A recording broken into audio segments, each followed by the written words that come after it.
Hello. Can you all hear me? Yes. I am wearing this super cool lapel mic, so I can move around. And I was thinking earlier that being in a former mall space, I kind of feel like, and I'm going to date myself a little bit here, but I feel a little bit like Tiffany. I think we're alone now. She went on a mall tour in 1987. Thanks all. I also did not realize that I was going to be in this space, and this is very much designed as a listening and interactive session. So if you feel comfortable, I would encourage you to come forward. You can also stay where you are, that's totally fine, but just so you know, there is going to be engagement and interaction.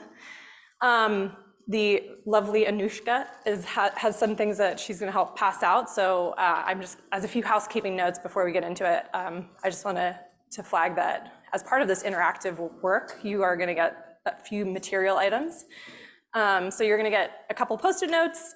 I apologize, in my head I was like thinking about tables, so hopefully you can work in your laps to some extent. There's pens, and then there are a couple of paper handouts for later in the session. So this is a listening session about micromobility. I'm really glad you're all here. And specifically, I want to talk about the future of micromobility in Oregon. And I'm really glad to have you all in the room, as well as those folks who are joining virtually. For folks who are joining virtually, I understand that there's a chat function, so I do encourage you to put things in the chat and engage with each other there. I did try and design it in a way that this would be something that would work hybrid to some extent anyways. And also, I will just say, I do encourage participation, but you're also, as always, you can pass on anything that you don't feel comfortable or would prefer not to. Is that enough housekeeping notes? Okay, great. Okay, first I want to introduce myself and tell you who I am and why I'm here. So my name is Amanda Howell. I use she, her pronouns. I'm talking in this like I need to. I don't, I have this. I'm the Micromobility and First Last Mile Program Coordinator at ODOT. I started in this role in January, so I'm brand new to ODOT, and I'm excited to be here. I was previously with the Urbanism Next Center at the University of Oregon doing research on new mobility topics, including specifically micromobility. And so some of the work that I did there, and just to kind of give you a sense of the lens that I'm bringing to the work that I'm doing at ODOT, my colleague at UO and I, Ann Brown, we did a lot of work looking at equity program requirements in micromobility, shared micromobility programs across the country. And I spent a lot of the pandemic reading RFPs and permits and contracts and all kinds of things from programs in 239 different cities. So I have read a lot of regulations and rules and done a lot of looking at how places around the US are thinking about these things. And just so you know, this is a picture of me wearing a white jacket and sunglasses and a red beanie during a snowy walk in the Mountain Hood area with snow and trees in the background. So just describing the picture. Okay, we don't have time to do like a full round of introductions because a lot of people in the room, which is awesome. But I would love for you to raise your hands because I want to get a sense of who's here. So you can either raise your hands, or if you're feeling like, oh yeah, I want to stand up, you can like pop up. So if you're affiliated with the local agency, will you raise your hand?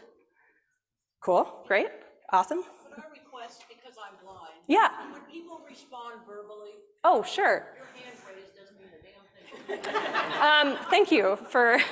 Thank you for pointing it out. Okay, so if you could shout out yes, that would be fabulous. And if you're online, put it in the chat. So local agency? Yes. Okay. Regional agency? Yes. Great. State agency? Yes. Private sector consulting? Yes. Nonprofit or advocacy? Yes. Academic institution? Yes. Sweet. Thanks, Cameron. Awesome. Okay, thanks. Is this your first time attending the Oregon Active Transportation Summit? Yes. Well, that's a lot of yeses. That's awesome. Is this your first time attending a conference in person since 2020? Yes. Is this your first time attending a conference in a space that used to be a department store? Yes. Okay, last one, and I'm gonna let you can, I left this question loose so you can interpret as you feel, but what vibe are you feeling today? Good. Oh, great, okay. I have a couple questions. So do you feel a walk vibe? Here are your options. I'm gonna give you your options. Are you feeling walk, bike, roll, scoot, skate, or something else? So, are you feeling walking? Yes. Are you feeling biking? Yes. You don't have to say yes to everything. You can also just pick and choose, just so you know. Rolling? On the bus. Yes. Rolling on the bus. Scooting? Yeah. Good, okay. Skating? Yeah. Something else? Yes, okay, great. Okay, thanks. Thanks for humoring me there. So why did I propose this session and why are we here? There's a few different reasons. So I mentioned I started in January. I'm new to the agency, but my position is also new for ODOT. I'm in the public transportation department, and one of the things that I'm working on is to start to envision what a statewide micromobility strategy might look like, and I really want to hear from you. And I want you also to know that I'm here and that my position exists and that I also want to be a resource. So that's part of why I'm here. I also want to say, you know, in my research and work that I've done previously, this is an area that by and large state DOTs are just starting to be more involved with. And I mean, state DOTs have long been involved with bike ped work. That is very much true. And building infrastructure, obviously, supportive infrastructure, these pieces are all connected. But in terms of kind of moving into the realm of micromobility more specifically and stating that really hasn't been a place that state DOTs have done a lot of work yet. That's really been mostly local municipal jurisdictions, counties, MPOs, but state DOT has not done a ton of work in this space quite yet. And so I'm highlighting here a report that was done by the National Cooperative Highway Research Program. It's a synthesis report about micromobility in state DOTs. It came out in 2022. Sorry, 2022? That'd be funny if I was like, we're just getting into this space. 2002, 2022. And the report basically found that there's a lot of variations between states with regard to new mobility and micromobility, especially in how it's defined, if it's defined at all. And also there are a lot of roles that state DOTs could play, but with limited bandwidth, which roles should be prioritized? I've included on the slide a link to the report, as well as a QR code that links to the report too, if you're at all interested in checking this out. It is a long academic report. I will warn you that that is the case, but it does have a lot of interesting information in it. The last reason that I thought that this would be a great place to have this conversation is that ODOT's Climate Office released its electric micromobility in Oregon report earlier this year. So I wasn't at ODOT when this report was being completed, but it's really handy that it was published right as I was getting started. And I thought this would be a good venue to talk about some of the recommendations that came out of this work. And again, the link and QR code are included on this on the slide for this. So, and I say that I'm excited to be in this position and in this space right now. We heard earlier from Representative Blumenauer about the historic federal investment. There are a lot of exciting things happening in this space, but it's also daunting and challenging, and we have a lot, and it's also very dynamic. And I think those of you who maybe have lived in a community where bike share has come and gone, or other types of shared micromobility may have come and gone, we know that this is a dynamic space. And so figuring out what the state's role is and could be as we think about the future of micromobility is really important and very exciting. So here's the loose structure of how I want to spend this time with you. First, I want to talk about what we mean when we say micromobility, because there's a lot of different definitions out there and a lot of ways to interpret this. So I want to start there. Second, we're going to talk about some of the roles the state DOTs have played to date in this realm and the roles state DOTs could play. And then lastly, I'm going to ask you to do something difficult, and I want to know what top 5 actions you are most interested in seeing taken, pulling from the e-micromobility study recommendations as a jumping off point for that discussion. Any questions about any of that? Ready to dive in? Feeling super motivated at 2:40 in the afternoon? Ready? Okay. Okay, so part one, what is micromobility and what does it mean to you? These are not trick questions. I'm just gonna phrase, there's no right or wrong answer, and I'm also not here to say that I totally have the answer yet either. But I'm curious because this is a space where there are so many different ways that this is being defined. I'm curious for you all to take a moment and think about what does that mean to you? And what do you think about when we say micromobility? So you've hopefully all now received a couple of Post-it notes. I'm gonna set a little timer and I would love for you to just take 2 minutes to write down how you define micromobility or as you understand it, or make like low volume. if you want to make verbal notes in a phone or something, however, notes in your head, that would be great. And then we'll spend a few minutes discussing. So 2 minutes.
Fifteen seconds.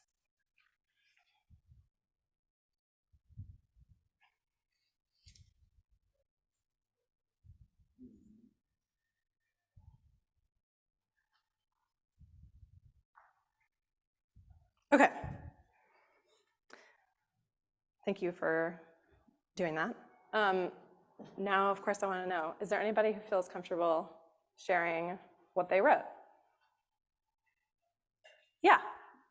And if you could speak loudly, that would be great. Yeah, I said non-motorized means of transportation. So cycling and walking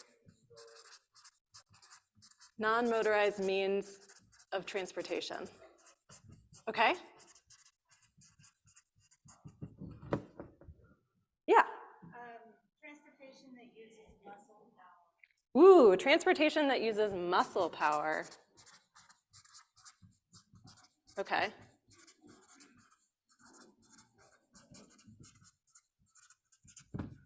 Sorry, you're probably, I'm realizing you're maybe not all able to read this, but I'm taking notes for myself too. Yes, please, Mary Lee. I said system-wide network of movement, System-wide network of movement. like within a space. Okay. Yeah, Emily? A way to close first and last mile gaps. Way to close first and last mile gaps.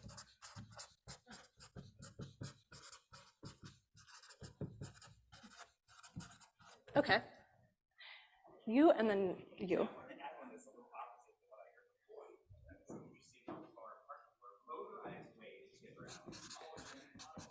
Motorized ways to get around that are smaller than automobiles. Okay. Smaller than autos. Okay. This one's tagged on to Mary Lee's of the network.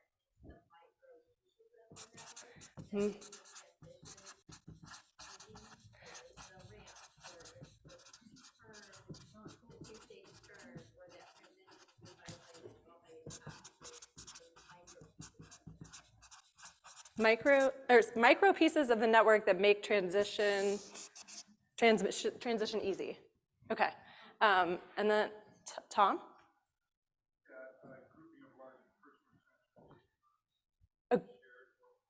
A grouping of large personal.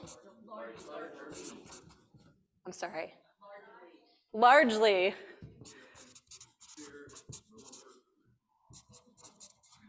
Okay.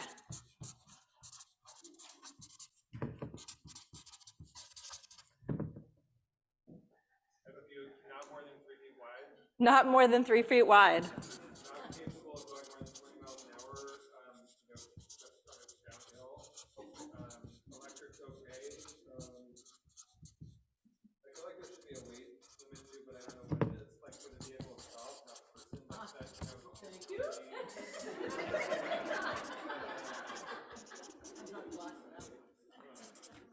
Okay. Let me just, should be weight, okay. Should be weight limited. Okay.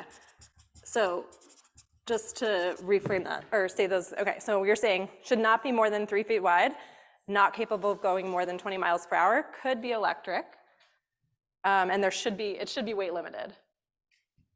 Chris? I guess I'll follow up on Rob's mind, right? So mine is transportation on a human scale in terms of power and size. Transportation, we're winging it here, friends. It's gonna work. Transportation on a human scale. Human scale, both size and power. Okay. Oh, there's more? Sorry. Oh, that was it. Okay. Sarah. I think it has to do also with the range, like intended not to go 300 miles, but intended to cover a micro range. And when I say micro, I mean within a metro area. Okay. So it also has to do with the range. So it's intended to operate Within a smaller area. okay, intended to operate in the smaller area. Okay. Yeah. As the answer relative with the 3 feet can accommodate tandem ridership if you're someone in front of the deck or someone side by side, or someone with 2 people in front and one person behind, getting into all of those kind of tasks, Can accommodate tandem ridership. Okay. We're gonna go over there, and then I'm gonna show you, and then back, and then I'm gonna show you some other definitions. Just keep it going. Okay, so over there. I would say micromobility often includes more than one mode. So it kind of links modes. More than one mode. Linking modes together. Linking modes together. Okay. I think that's, oh yeah, over here. Assistive mobility devices rebranded for able-bodied. Assisted mobility devices rebranded for, what was that last piece? Able-bodied people. Temporarily able-bodied. Able-bodied people temporarily. Okay. I think there was one more in the back that I saw. Yeah. I was just going to add that micromobility can also It can also move goods. Well, now, okay.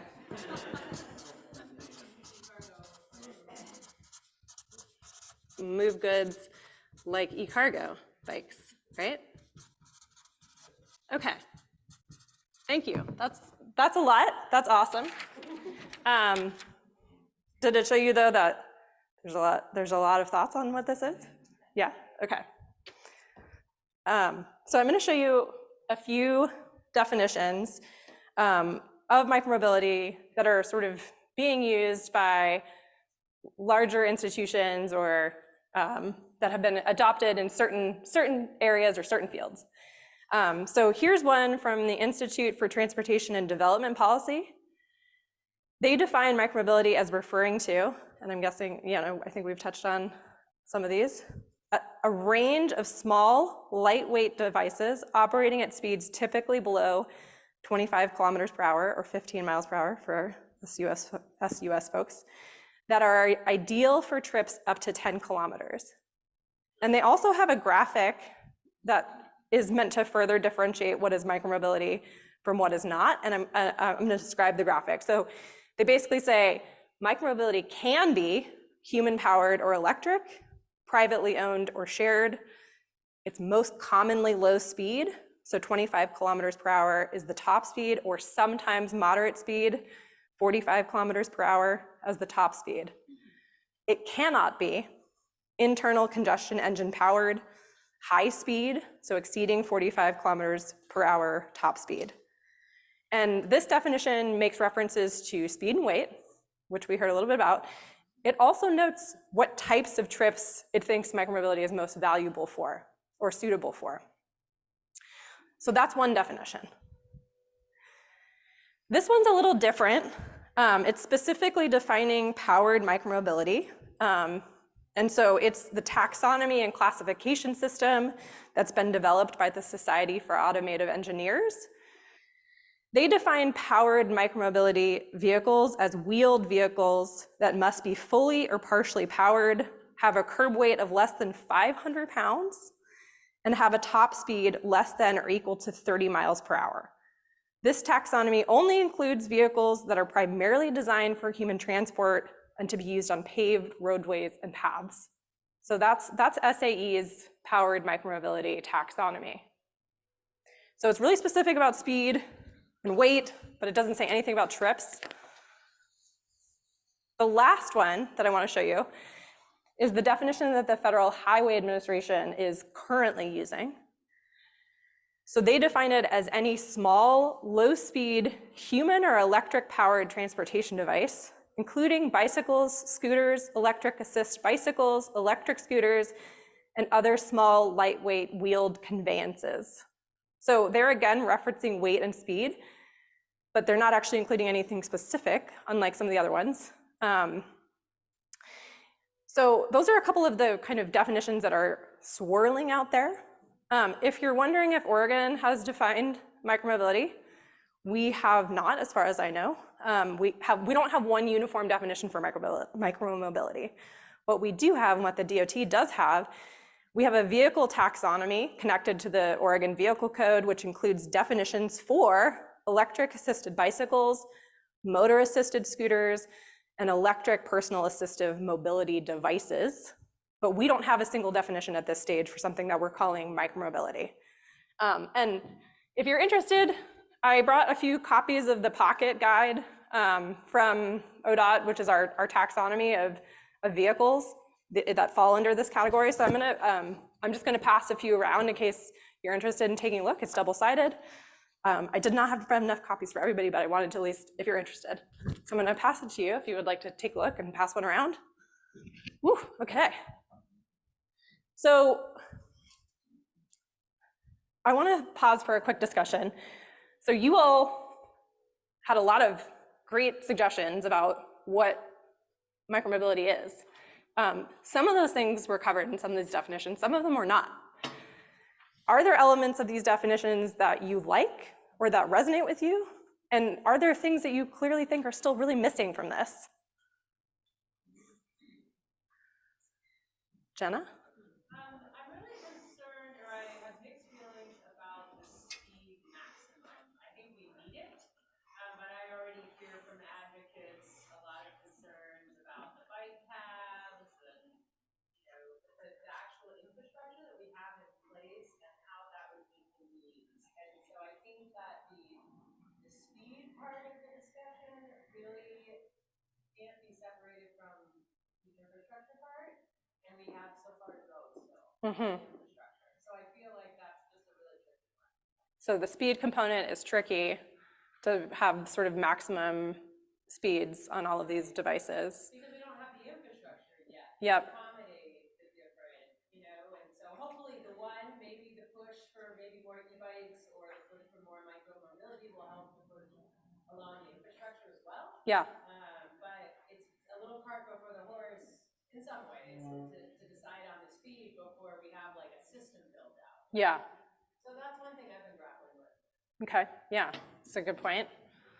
Yeah, I Shane. would say, I think one thing is that I was really fascinated by other people's description of the micromobility of like micro, connections and those pieces that I don't think is captured in any of these, but I was like, wow, that's a really interesting way to think about it, because that is a key piece, especially in the first last mile of like, what are those little connections? The little connections. Yeah, so I think that was good. But I think for me, one of the other key pieces is we're just starting to talk about micromobility, but micromobility has been around for decades. Yeah.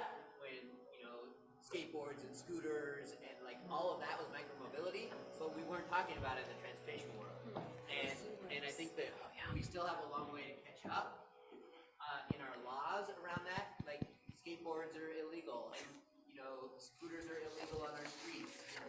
But now we're talking about them because we electrified them. But Yeah. like so like that, we have a long way to go in our legislative pieces to make that more uniform and to clean up all of that, because there's so much uncertainty from people about where does this fit in? Where does that fit in?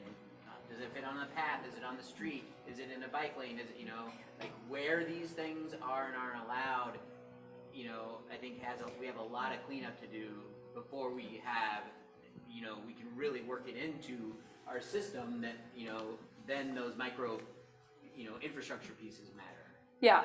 I'll just quickly summarize a little bit of that, Shane, sort of for folks joining on Zoom. So that we have a long way to go. Micromobility itself is actually not really new when we're saying what some of these things are referring to. Skateboards, lots of different small devices have been around for a long time. And now we are just calling it something fancy, if you ask me. And we also have a lot of catching up and work to do, because we have also in the past had a lot of definitions, or we put a lot of constraints around skateboards can't be here, bikes can't be here. Am I capturing that somewhat? Okay, sorry.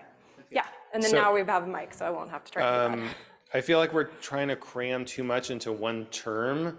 I kind of feel like there ought to be a mini mobility too for the 20 to 30 mile an hour devices that could include mopeds, maybe the larger cargo delivery bikes, 500 pounds. Like imagine, like to what Jenna was saying earlier, imagine on a bike path, someone crashing into a 500-pound thing. Like it's kind of like when you think about Vision Zero and the impact to a human body. Yeah. And how we're trying to mix too much together. So I feel like maybe we create two categories. There's type 3 e-bikes, which can go like 28 or 30. Again, they can be in the mini mobility category. It's still a cute name.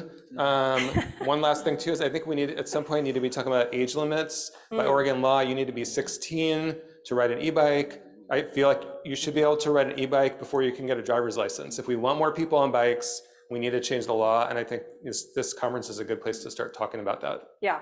Sorry for the commercial for that. Yeah, I think those are great points. Yeah. Wait, Oh, sorry. Yeah, sorry. sorry, we have people at Zoom who can't hear if you don't use them.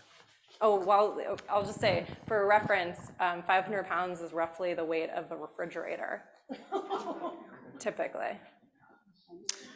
Yeah, I want to ask about the distinction between electric powered and fuel powered, because if we're already establishing a speed limit, what really is the difference between fuel power and electric power if we're getting our electricity from fossil fuels anyway?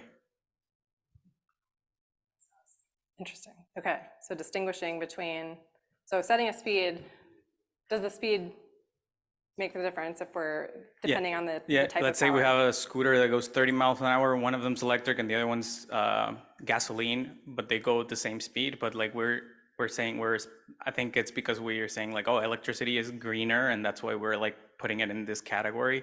But is it though, like where do we get it from? That's kind of what I want to say. Yeah, okay. Any other thoughts? I'm gonna go to Mary Lee in the front and then Beth. Great. what's concerning me as a person who's blind, a pedestrian who's blind, Yeah. I'm getting a little anxious thinking about all these things sharing space. A bike lane or when bikes and pedestrians share the same space, that is a little scary. Yeah. Yeah. So pedestrians sharing space with electric powered devices that are capable of going pretty fast. Yeah. Yeah. I'm going to go to Beth and then over there. I just have a quick comment I wanted to add on to yours. Noise as a factor. Noise as a factor. Yeah. So Then there. also, when we talk about micromobility, are you including the ones that deliver goods to people's houses? Great question. That's a great question. And these definitions leave that they either explicitly say no or they leave that vague. But you're absolutely right, because there are also now small devices that look like little roving coolers. If you're in Corvallis, you've probably seen tons of them, right? Starship Technologies has these little roving coolers that deliver meals and things like that. So that is another device that's sharing space, or companies would like to share space with us. I saw a hand back there, and then over here, and then I'm gonna, sorry, back there, and then, oh, you already have the mic. I've got the mic. Sorry, we're gonna go here, and then there. I just wanted to briefly respond to Beth, because I think in many cases when an individual is using a micromobility device, it means that there is one less car on the road. And I agree that noise is an issue, but if we compare the noise that's generated on our streets by by cars and trucks, this, in my opinion, is not much.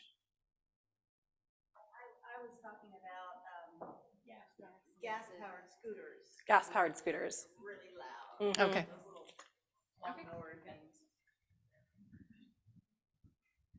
It's Claire, right, back there? Yeah, great. Also, I totally agreed with you. The first time I rode a Biketown e-bike, I felt like I was flying, like a superhero, and it is so much fun. Now all other acoustic bikes are ruined for me. Yeah, same. I'm hearing space use come up a lot, and I think just in the conversation around space use and allocation of space to current methods of transportation, I think the micromobility topic means that we have to continuously challenge how much space is already given to cars, like as a default. So this is kind of pushing the conversation forward about, is that what you're saying? It's pushing the conversation forward about and rethinking how much space we give to cars and thinking, should we be reutilizing this space? Should we be reallocating this space? Yeah. Okay. Thank you all. I really appreciate all of this input. It is really nice to like come and be here and know that it's the afternoon and have people have a lot of things to say. So I appreciate that. Okay, so wasn't trying to be clear. I wasn't trying to get us to agree on one definition in that short period of time. I just wanted to get us all thinking about what we mean by micromobility as we kind of move into thinking about this part of the conversation about what role can and should a state DOT play in this space.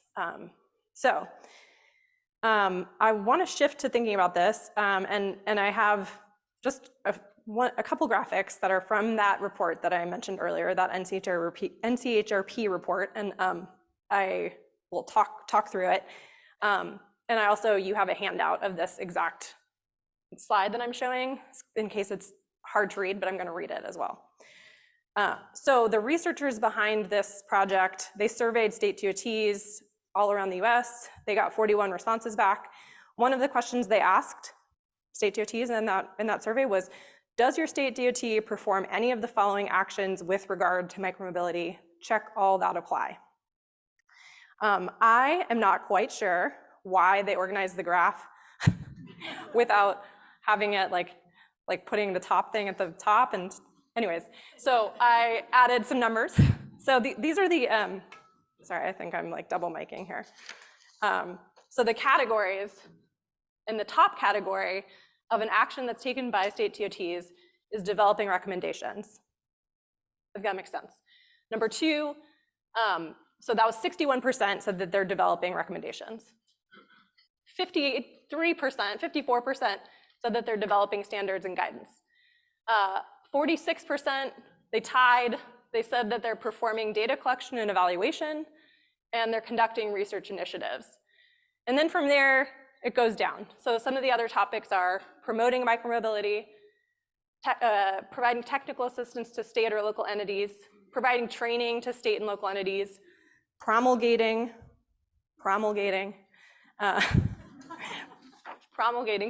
state regulations, which at some point I had to remind myself that basically just means promote.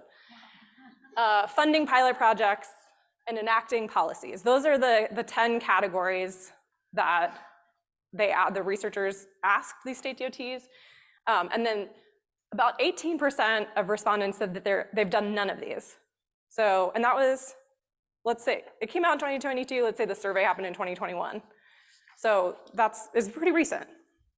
So clearly state DOTs are doing stuff in this space, but it's all over the place, it's new, and 18% they've said they've done nothing.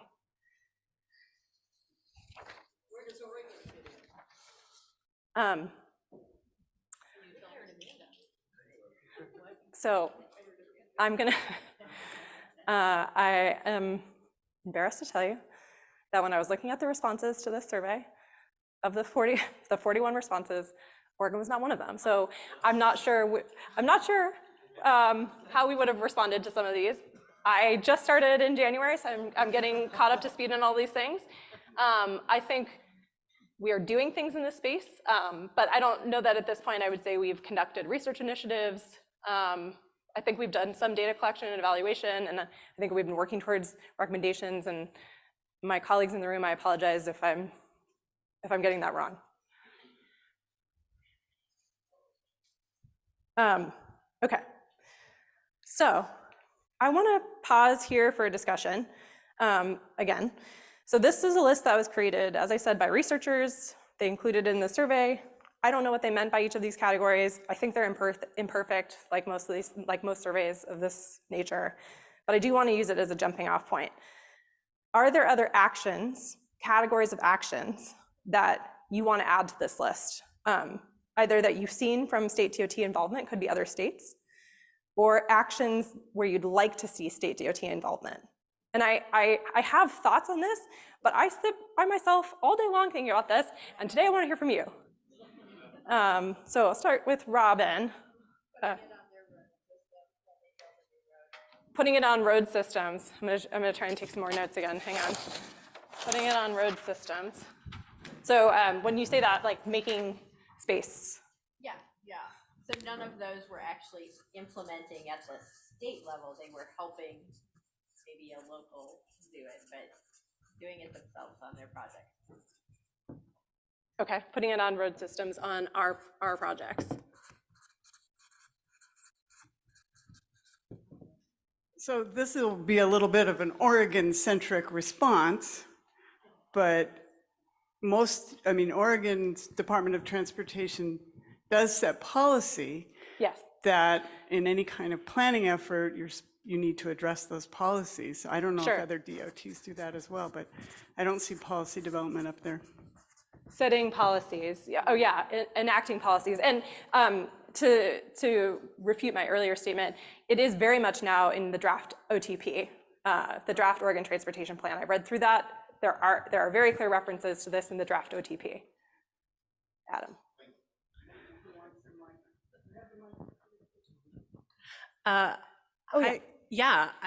Rule of the road training and safe use training for youth and adults, and both for the people who are using micromobility devices and the people who are using other forms of transportation but are going to interact with micromobility users. There's just a lot of confusion, and it's very hard for people to predict other users' behavior.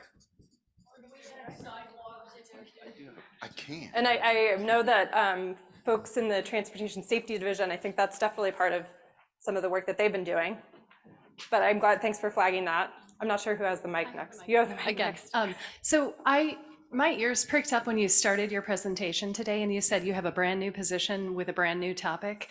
And here we are talking about the state DOT really being in charge of all of this. And so all I can think of is, don't they need input from other groups and other users? I just feel really uncomfortable with a state DOT who is focused primarily on vehicular traffic suddenly, with the history of their work and what they've done, I just don't know if it's appropriate without input from a broad stakeholder group. Yeah. And I'm not seeing that on your list. Yeah, absolutely. And a few years ago, actually, I guess this was, that's a great point. And in maybe 2018, when a bunch of new e-scooter programs and these devices were sort of exploding, a couple of states, there were floating regulation that would have put a lot of it would have preempted local control.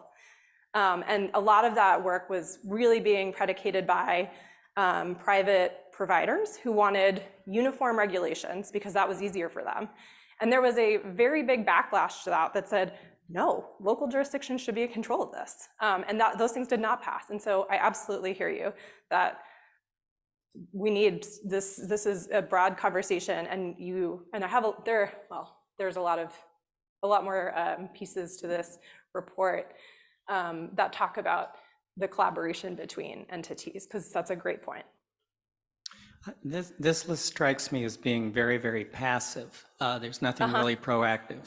And I think the state DOT should make tools available to jurisdictions that want to do the right thing. And a good example to me is Oregon has a very good bike passing law, but there's not a single traffic sign that communicates the driver's responsibility for safe passing of a cyclist on roads. And so even if we want to work with the county to try and put the sign up, there's not an approved sign to use.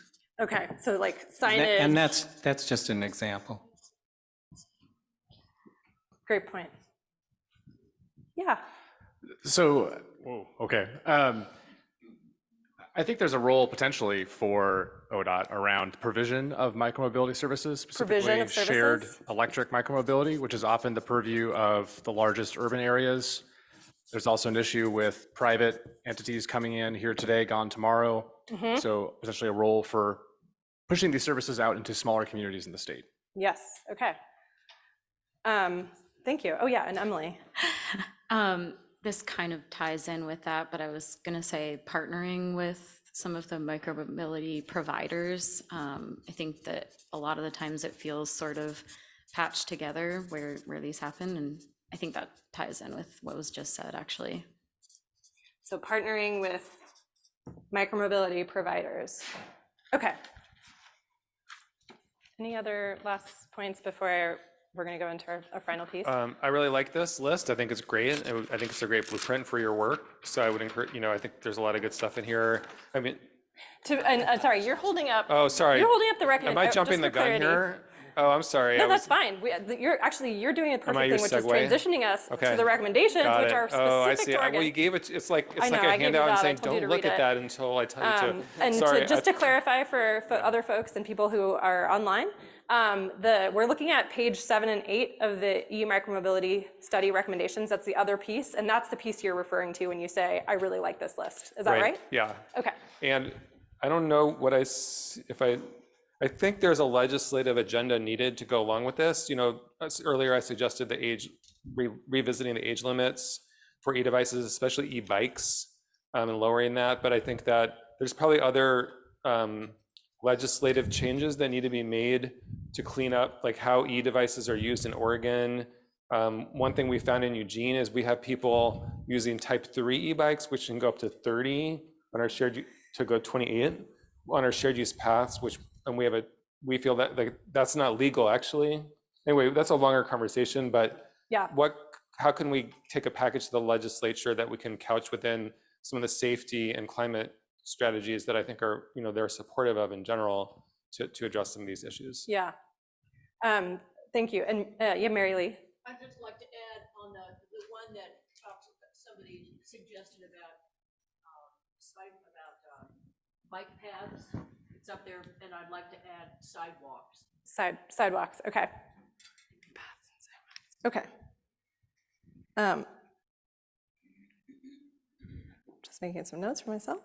So now I want to shift into, we have 15 minutes left. I do want to talk a little bit more specifically about the study recommendations that came out of the work that was done here in Oregon specifically, because oh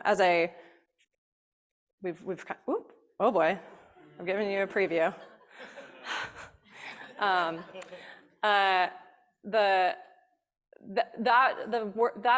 NCHRP work, there we go, okay. That was done by researchers who, they were surveying states, all state DOTs. This work, this e-micromobility study that was done with and for ODOT, this work was done by colleagues led in the climate office at ODOT. As I said, I was not here when it was being done, but I thankfully came in kind of right as it was being published, and I think it's exciting. And they did hold listening sessions with a variety of different folks who were involved in this space. They did one that was about shared devices. They did one that's about personal devices in terms of listening sessions.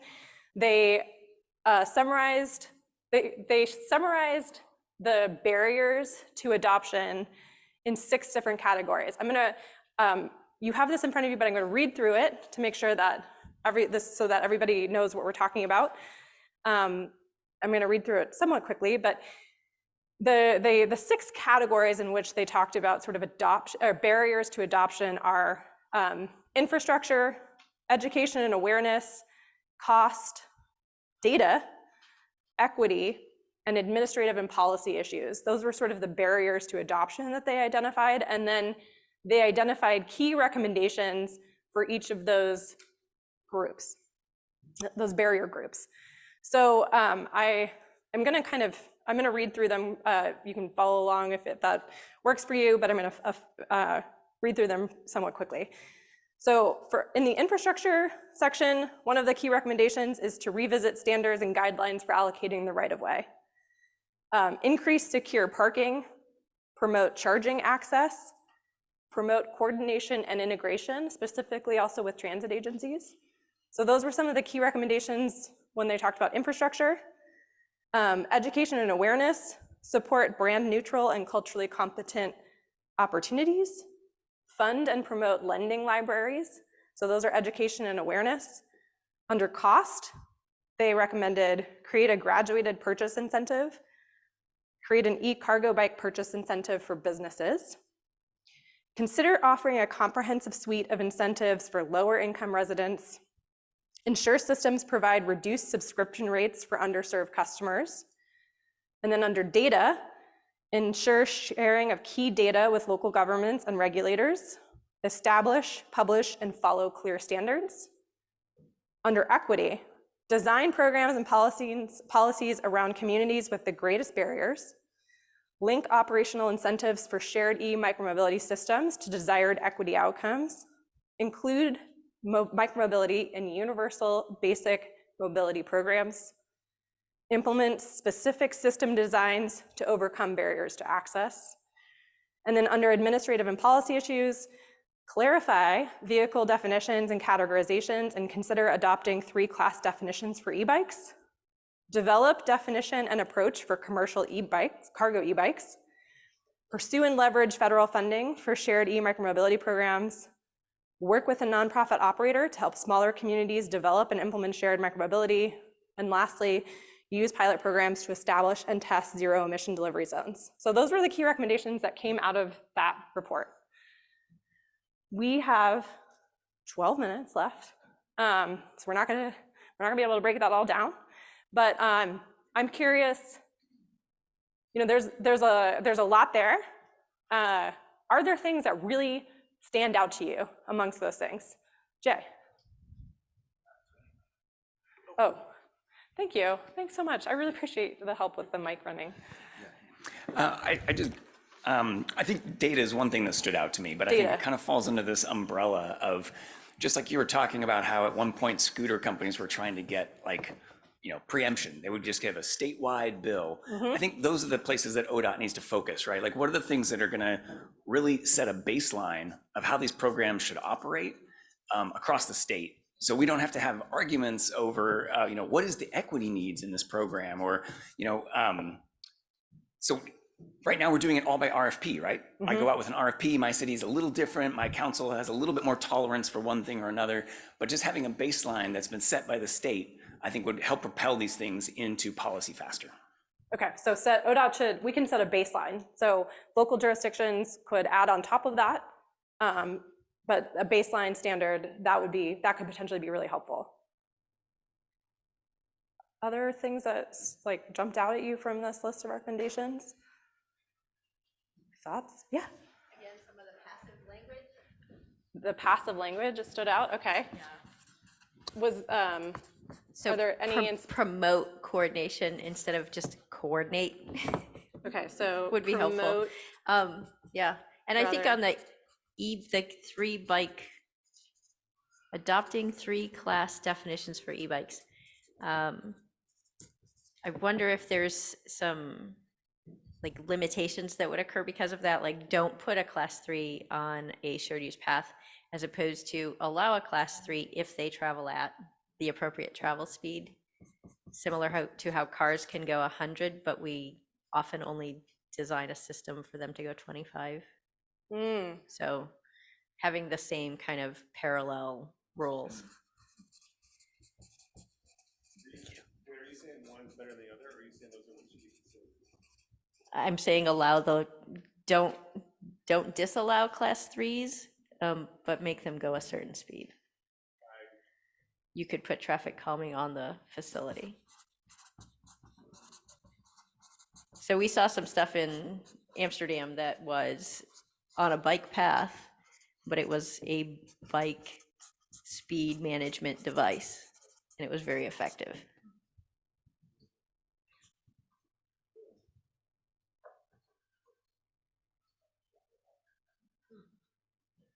Other thoughts? Yeah. Well, just as you're going through those lists to me spoke of somebody thinking of a scooter or e-bike rental system in Portland. It was not looking at the broader range of micromobility that we talked about earlier. And so like on infrastructure, and I think the point was made over here that particularly as you start mixing all these different modes, electric bikes, a speedy bike rider, just traditional bike rider, and a kid or somebody who's less secure on a bike, those don't necessarily mix very well. So the type of infrastructure you need if you're trying to serve all those users, you need more space, the design needs to be looked at and that kind of thing. Whereas like on this, it assumes the infrastructure as it is and that kind of thing. And certainly, the range of vehicles, I mean, again, just on a bicycle, the difference between a strong cyclist and a recreational weekend family, they don't mix well. And then you get electric bikes on top of that, and that's, again, there's a lot of diversity there that requires design and space. Yeah, that's right. Shane? Oh, sorry, Eduardo, and then Shane. Hey, so I feel like the theme that keeps coming up over and over is the space allocation thing. So what pops out to me in the infrastructure bucket is the standards and guidelines.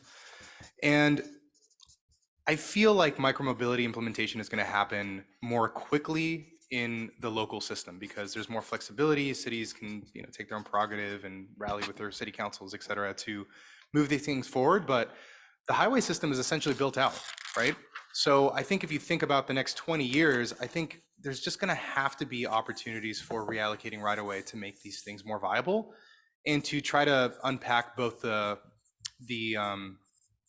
separation issue about, around safety and making sure that you're essentially providing on-street space for some of these faster moving options.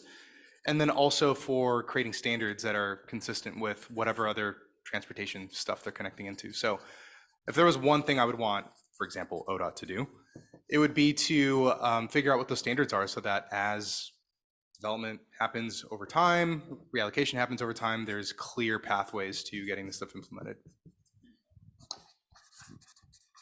Great, thank you.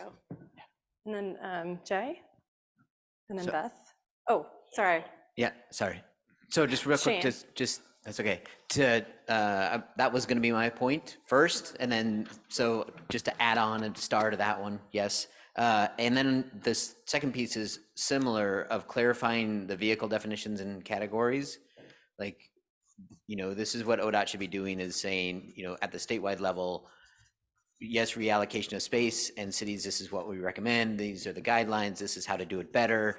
We're going to do better on our state system, and you should be doing it better in your city systems, and this is how. And then the clarifying vehicle definitions just fits into that too, of like, these are the standards, and this is what we're going to have across the board. Erasing the age limit. So was it Beth? Beth was next. Nope. Hi, I work for the city of Newport. I'm a planner, and I think all these administrative and policy issues are great. I would like to see it go one step further of ODOT working with DLCD, Department of Land Conservation and Development, to develop a model code. FEMA did it with all the planners, just something that we can just plug into our Muni code, and then the police know what to do, and it's the last step probably of all this stuff. Work with DLCD to develop a model code. Okay. We have probably time for one. I think it'd be good to state the goal. What is the adoption goal? And repeat it everywhere so that everything is coming from that. State the goal, repeat it. Yeah, state a goal. Yeah, John. ODOT needs to work with DMV to educate drivers on how to treat micromobility devices. But, it needs to, the point is that it is, I feel like drivers are starting to learn how to not, they're forgetting how to drive. I can't get drivers to stop at a crosswalk anymore. I have also had that experience. Yeah. Any last? Yeah. Sarah. I hope this is okay, but throughout this entire presentation, I've been thinking about the term micromobility, and I actually think language is really important. And I can't help but think that to use this term micromobility implicitly implies that big trucks and vehicles are the right size. And I feel that it's worth a thought to, is this the word that we want to use? Isn't an e-bike just as legitimate as a car? And I feel like just putting micro in front of anything diminishes it. And language is so important. We all know you don't call a crash an accident. Why do we call a legitimate form of transportation? Why do we belittle it?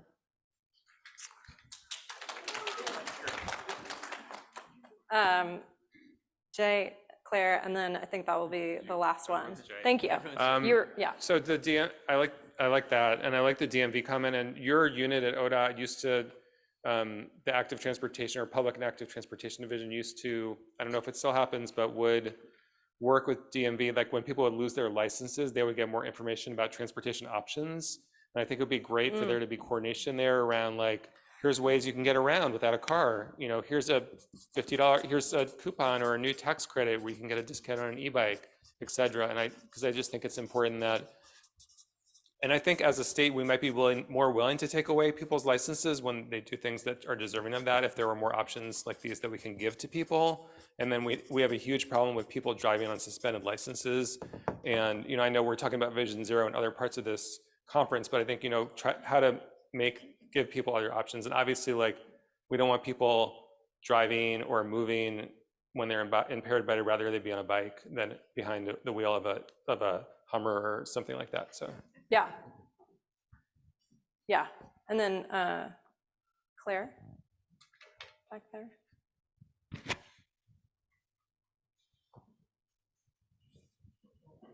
I just want to say I really like the point about language. Same reason why we don't call it alternative transportation. It's not alternative. It's, these modes are people's chosen way to get around. I also think kind of in the name of using people first language, if folks are not familiar with that, instead of saying like cyclist, you could say like that's, person on a bicycle or something like that. I think it would help to humanize the different and very unique forms of what we're calling micromobility, because they each have their own specific, unique set of problems and benefits. And so I think it would help to try to get more of the details instead of the full net being thrown over. So a person on an e-scooter, yeah, or a person riding a bicycle. Yeah. Awesome. Thank you all so much for giving me a lot of good food for thought. As I said, I am brand new in my position and very much figuring things out and figuring out what's been done to date. So there's a lot for me to learn. And I really appreciate you taking the time to join me this afternoon and for participating and offering all of these comments. I realized I took notes for myself that you mostly can't read, but I will take them home and I will have them, and that's really helpful. I've included my email address. It's amanda.howell@odot.oregon.gov. I do hope if you'd like to continue the conversation, or you want to talk about anything further, or if you want to share resources, or if you were wondering if I have resources to share, please reach out. I definitely want to be a partner in how we think about the future of this space in Oregon. So thank you very much.